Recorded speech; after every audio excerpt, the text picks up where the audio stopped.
Good evening, folks. Dr. B here, giving a quick video response to the work you did last week for the drone in literature. Welcome to After Hours on Campus. I'm making this video right before I go teach an evening class from 7 until 9:30. So you're seeing my office as it looks in the evening time. Welcome, and I hope you're doing well. As always, I had a really great time reading your post from last week. I think you're doing great work. So a few comments about a couple different assignments that you did. Mock exam questions. I was pretty happy with what I saw. Good job. I think you have a really good foundation for the kind of close reading we're going to be doing in the midterm and final exam in this class. And we're coming up on in the unit the close reading moves that you're going to be learning to do that are very specific. But what I'm seeing in the mock exam questions is that you have really cool ideas. Some of you are getting really good, are already really good at stances, like having something to say. And I'm seeing a lot of good detail that folks are talking about specifics. Okay? So, like I just said a second ago, this is a good foundation for what we're going to be doing. As we move forward, you're going to sharpen these skills.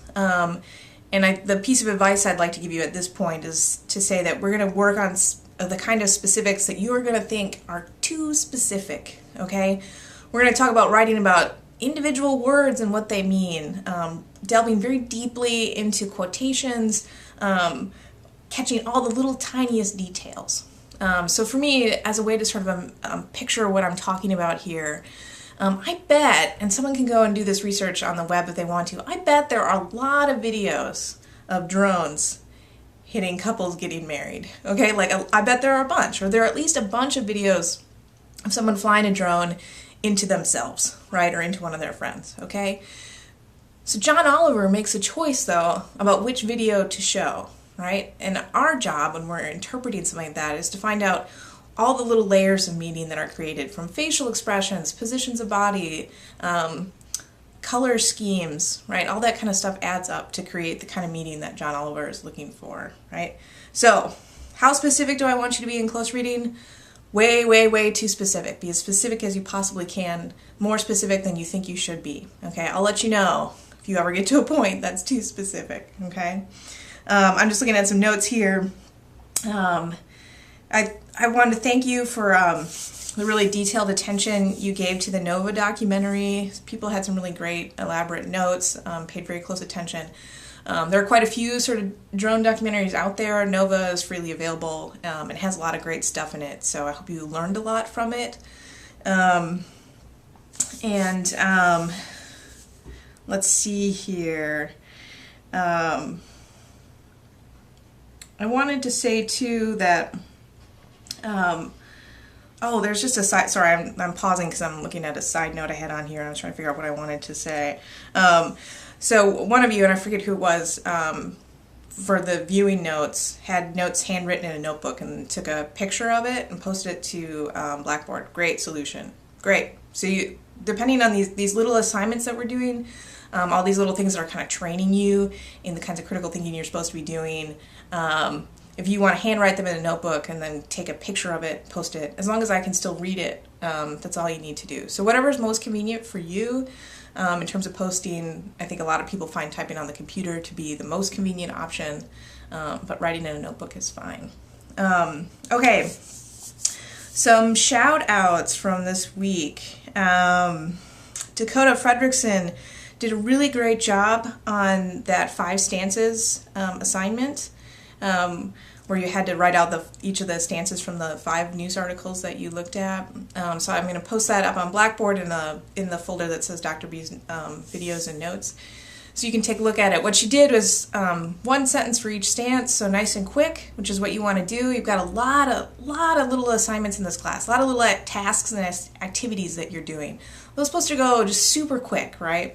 So Dakota's done a great job sort of articulating, here's what the stance is, but she does it very, very concisely, 1 sentence. That being said, for those of you who are writing kind of longer responses to these small activities and tasks, that's okay. I like reading your thoughts, right? But just I'm thinking about, pragmatically, like what's best for you as a student. remember those 1 point or even those 5-point little things that we do along the way. Quick. Do them quick. Okay, so Dakota did a great job. Take a look at her thing to admire the work that she did. Okay.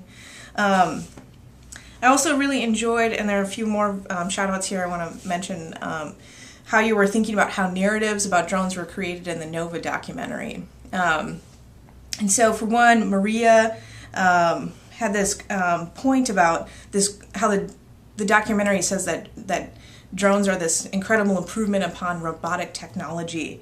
And they're, not only is that a good sort of way of summarizing a point that we might take away from the documentary, but it also gives us this sense of like, we're used to this narrative in which technology moving fast is either a good thing or a bad thing. In this case, it's a good thing. Look how much we've learned. Look how much we've grown, right? So it's an underlines for warrant in how we understand technology.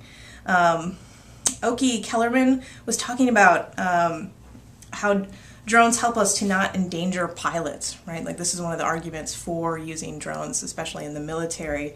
And here we see this great narrative about we believe that pilots should be protected, right? That these are the people whose lives should be protected.